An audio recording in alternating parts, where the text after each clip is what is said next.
Ever notice how 3 tiny words can feel heavier than a mountain? I'm sorry should roll off the tongue, but somehow it gets stuck somewhere between your brain and your mouth. So here's the thing. You're standing there, knowing you messed up, feeling that familiar knot in your stomach. You know what you need to say, but the words won't come. Why does admitting fault feel like ripping off your own armor in the middle of battle? Because that's essentially what it is. You're making yourself vulnerable, and your brain is screaming at you to protect yourself at all costs. Imagine you're the CEO of your own ego, a sprawling corporation built over decades of self-preservation and carefully curated self-image. Now someone's asking you to issue a public statement admitting your company made a mistake. What's your first instinct? Turns out, our brains are hardwired to defend ourselves like tiny lawyers on retainer 24/7. Every accusation gets met with justifications, explanations, and a litany of reasons why we're actually the reasonable ones here. Here's the kicker. Apologizing doesn't just mean admitting you were wrong. It means accepting that you caused harm, that you're fallible, that you're not the protagonist you thought you were in this particular story. Your brain treats this like a threat to your identity. It's not being dramatic. Studies show that admitting wrongdoing activates the same neural pathways as physical pain. Your mind literally experiences "I was wrong" as dangerous. So you deflect, you rationalize. You say things like, "I'm sorry you feel that way," or "I'm sorry, but you also..." Those aren't apologies, they're negotiations. They're your ego trying to split the bill on blame while still looking magnanimous. Now picture yourself as a kid again. Remember the first time someone made you apologize when you didn't want to? That forced "sorry" you mumbled while staring at your shoes? We learned early that apologies come with consequences. They mean punishment, shame, being the bad guy.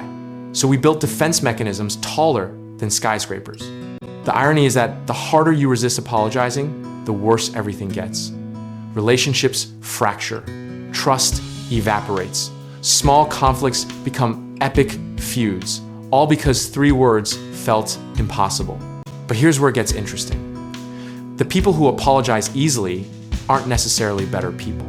Sometimes they're just conflict avoidant, throwing out apologies like spare change to make problems disappear. Real apologies, the ones that actually mean something, require you to sit in discomfort, to truly see how your actions affected someone else, to resist every instinct screaming, "But what about my perspective?" It's emotional labor of the highest order.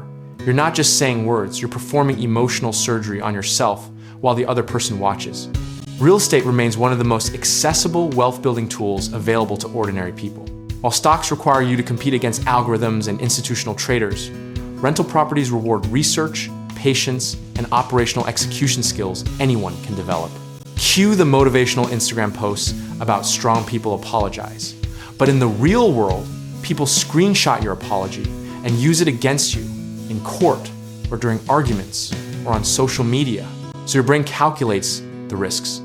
What happens if I apologize and they throw it back in my face? What if admitting this one thing opens the floodgates to every mistake I've ever made? The math never quite adds up to just say you're sorry. There's always a footnote, an asterisk, a conditional clause that needs addressing first. Meanwhile, the other person is waiting. The silence stretches. The opportunity for genuine reconciliation shrinks with every passing second. Some people never learn to apologize because they never had it modeled for them. Their parents didn't apologize. Their role models deflected blame.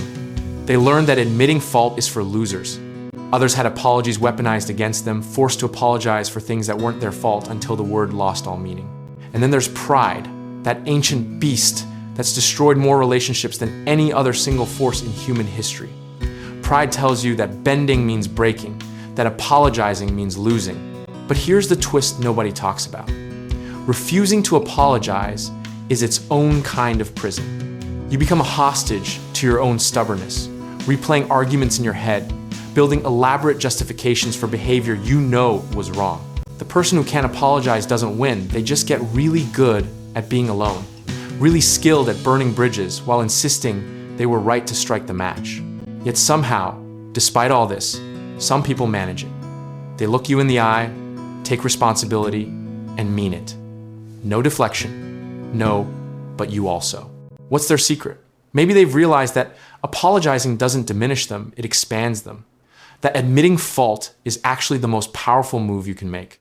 Or maybe they're just tired of the mental gymnastics, the defensive crouch, the exhausting work of always being right. Because here's what nobody tells you. The relief that comes after a genuine apology is intoxicating. Like setting down a weight you didn't realize you'd been carrying for miles. The hard part isn't just saying the words, it's meaning them. It's fighting through every instinct, every defense mechanism, every carefully constructed excuse.